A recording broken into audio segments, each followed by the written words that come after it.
दशरथ अरे आनंदा भयो मोरे अंगना आज आनंदा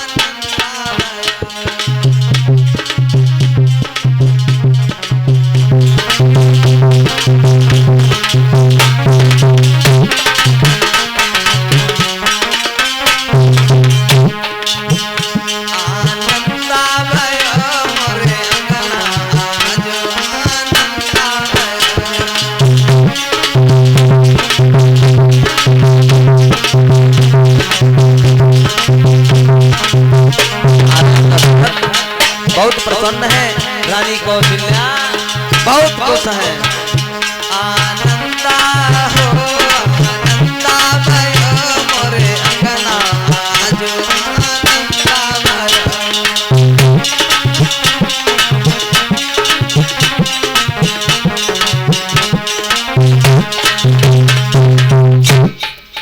परीक्षित महाराज इस प्रकार से महाराज दशरथ के घर में जब एक पुत्र का जन्म हुआ तो महाराज बड़े प्रसन्न है, खूब बधाई बज रही है, खूब धान्य पुण्य लुट रहा है। सभी देवी देवता आदि भगवान के दर्शन करने के लिए आ रहे हैं। और तब तक इधर परीक्षित महाराज दूसरा दिन हुआ है। दूसरे दिन महाराज दशरथ की मझली रानी कौशल्या कैकेयी मझली रानी कैकेयी के गर्भ से भी एक बालक का जन्म हुआ और थोड़ी ही देर बाद छोटी रानी सुमित्रा के गर्भ से 2 बालकों का जन्म हुआ। अब परीक्षित महाराज ध्यान देना, 2 रानियों के एक और सुमित्रा के 2 पुत्र का है जन्म लिए। बताओ खीर वाला।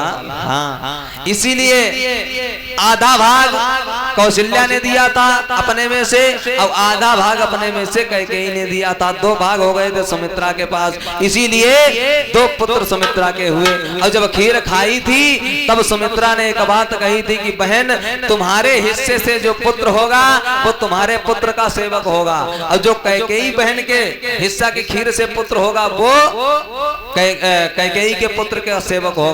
तो देखा होगा परीक्षित महाराज, जो पुत्र कौशल्या वाले हिस्सा से हुआ था यानी लक्ष्मण भगवान राम की सेवा में है और शत्रुघ्न महाराज भरत की सेवा में। तो इधर आइए, जब 4 पुत्रों का जन्म हुआ तो महाराज दशरथ अब तो परीक्षित महाराज बहुत नृत्य कर रहे हैं आंगन में बाहर। परमात्मा का तुम्हारी लीला, एक एक पुत्र के लिए व्याकुल था, लेकिन आज हमारे घर में 4 पुत्रों का जन्म हो गया। बड़े प्रसन्न हैं, सभी देवी देवता आदि भगवान के दर्शन करने के लिए आ रहे हैं। और महलों में परीक्षित महाराज मंत्रों का उच्चारण हो रहा है कि भवन वेद ध्वनि अति मृदुबानी औ जन खग मुखर समय जनुसानी और कौतक देखी पतंग भुलाना और एक मासत ही जाते न जाना। यानी महाराज दशरथ के घर में मंगलाचार हो रहे हैं तो पशु पक्षी जीव जंतु सब दर्शन करने आ रहे हैं। और यहाँ तक हुआ परीक्षित महाराज, यहाँ तक हुआ कि महाराज दशरथ उनके घर में जब मंत्रों का उच्चारण हो रहा है, मंगलाचार हो रहे हैं, तो सूर्य भगवान अपनी गति भूल गए और 1 महीना तक अयोध्या नगरी में ही ठहरे रहे हैं। ये नहीं मालूम हुआ कि दिन हुआ कि नहीं हुआ, रात हुई कि नहीं हुई, बराबर दिन ही बना रहा है। अब परीक्षित महाराज दशरथ ने मन में विचार किया कि चलो हम अपने पुत्रों का नामकरण संस्कार करवाते हैं। तो गुरु वशिष्ठ को बुलाया है और गुरु वशिष्ठ को बुला करके अपने पुत्रों का नामकरण संस्कार करवाया है। तो पुत्रों के नामकरण कैसे रखे गए, नाम क्या क्या रखे गए परीक्षित महाराज ध्यान देना।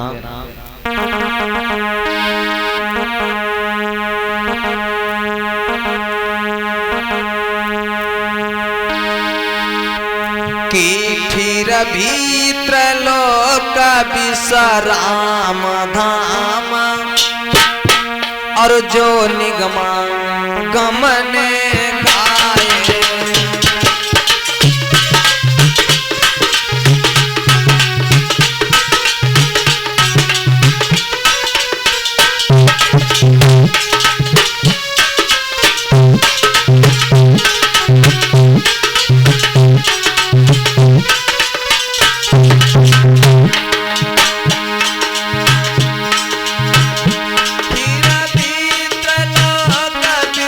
राम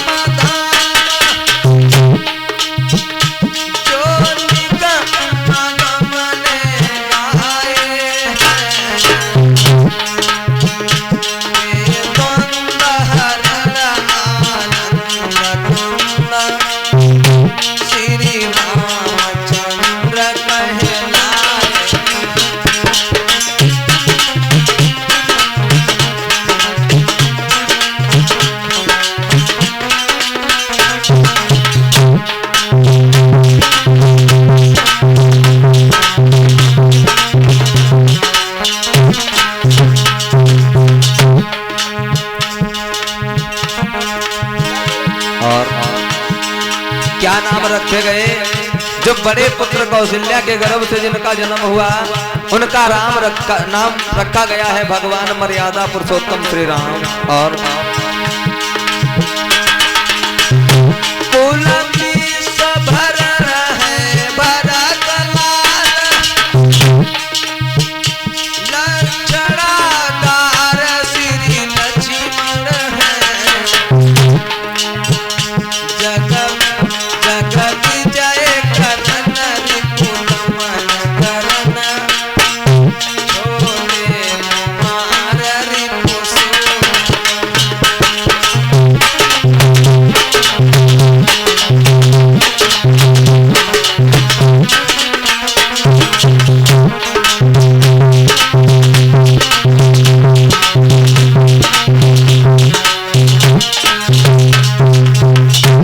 आज इस प्रकार से चारों बालकों के नामकरण हुए। तो परीक्षित महाराज क्या नाम रखे गए?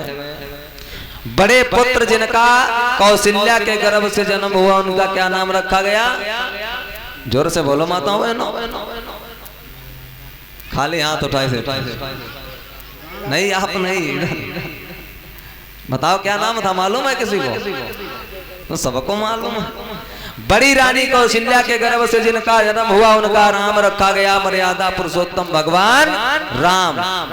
कैकेयी के गर्भ से जिनका गर्भ से जन्म हुआ उनका क्या नाम रखा गया? भरत। और सुमित्रा के गर्भ से जिनका जन्म हुआ उनमें से बड़े पुत्र का नाम लक्ष्मण और छोटे पुत्र का नाम शत्रुघ्न रखा गया। इस प्रकार से चारों पुत्रों के नामकरण संस्कार हुए हैं। अब परीक्षित महाराज एक बार भगवान का नाम हो जाए और तब तक झांकी भी तैयार है आपके समक्ष।